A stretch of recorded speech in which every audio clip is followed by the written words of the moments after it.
आज থেকে প্রতিদিন কলকাতা এবং পার্শ্ববর্তী এলাকায় বৃষ্টিপাতের পূর্বাভাস। 27 তারিখ 27শে মে উত্তর বঙ্গোপসাগরে নিম্নচাপ তৈরি হবে।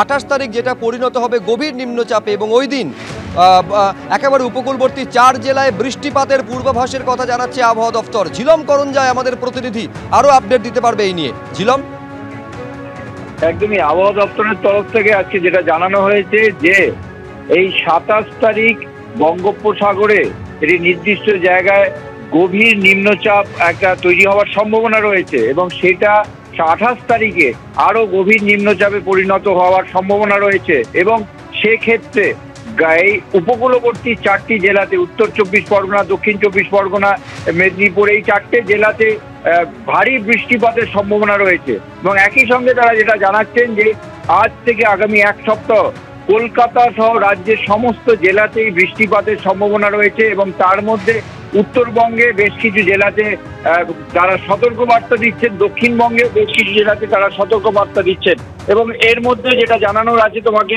যে দক্ষিণবঙ্গে তারা বলছেন যে বজ্রবিদ্যুৎ সহ বৃষ্টিপাতের সম্ভাবনা রয়েছে বীরভূম, পশ্চিম বর্ধমান, পুরুলিয়া, ঝাড়গ্রাম ও পশ্চিম মেদিনীপুর এবং উত্তরবঙ্গে বজ্রবিদ্যুৎ সহ বৃষ্টিপাতের সম্ভাবনা রয়েছে এবং 40 থেকে 50 কিলোমিটার গতিবেগে বৃষ্টিপাত হতে পারে, ঝড় বইতে পারে দার্জিলিং, জলপাইগুড়ি, উত্তর দিনাজপুরে। বেশ, আমি এইখানে দেখাতে চাইবো আবহাওয়া দপ্তরের তরফে কি বলা হলো।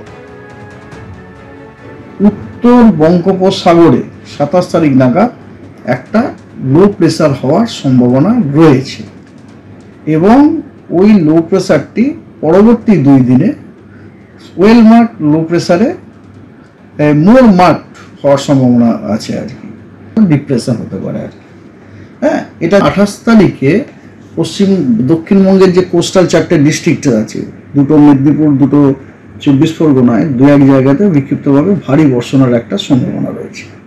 এই সপ্তাহে পশ্চিমবঙ্গের সব জেলাগুলোতেই প্রতিদিনই বৃষ্টি হওয়ার সম্ভাবনা আছে, ইনক্লুডিং কলকাতা। এবং এই যে বৃষ্টিগুলি, এগুলো সবই কিন্তু আপনার thunderstorm with rain, thunderstorm related আর কি, থান্ডারস্টর্মের সাথে অ্যাসোসিয়েটেড। আজ পহেলগাঁওতে সন্ত্রাসবাদী হামলার 1 মাস পূর্ণ হলো। সেই দিনই রাজস্থান থেকে দাঁড়িয়ে পাকিস্তানের উদ্দেশ্যে কড়া বার্তা দিলেন প্রধানমন্ত্রী নরেন্দ্র মোদী। তিনি বলছেন সিঁদুর মুছতে যারা সিঁদুর মুছতে গেছিল তাদের চূড়ান্ত শিক্ষা দেওয়া হয়েছে। কি বলেছেন আজকে রাজস্থান থেকে দাঁড়িয়ে প্রধানমন্ত্রী, দেখব।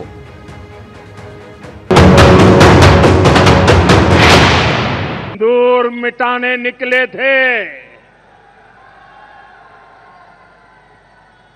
जो सिंदूर मिटाने निकले थे उन्हें मिट्टी में मिलाया है।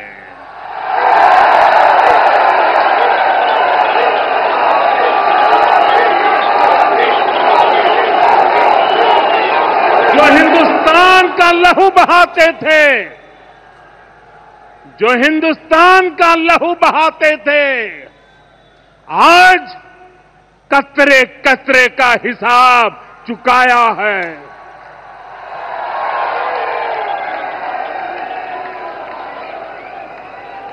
जो सोचते थे भारत चुप रहेगा, आज वो घरों में डूब डूब के पड़े हैं।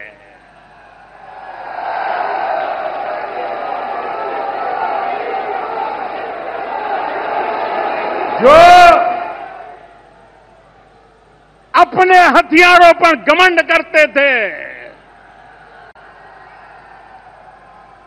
जो अपने हथियारों पर घमंड करते थे, आज वो मलबे के ढेर में दबे हुए हैं। प्रतिशोध का खेल नहीं,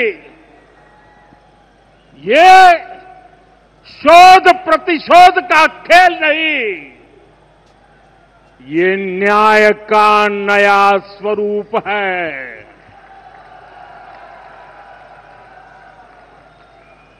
ये न्याय का नया स्वरूप है, ये ऑपरेशन सिंदूर है। ये सिर्फ आक्रोश नहीं है, ये सिर्फ आक्रोश नहीं है, ये समर्थ भारत का रौद्र रूप है। ये भारत का नया स्वरूप है।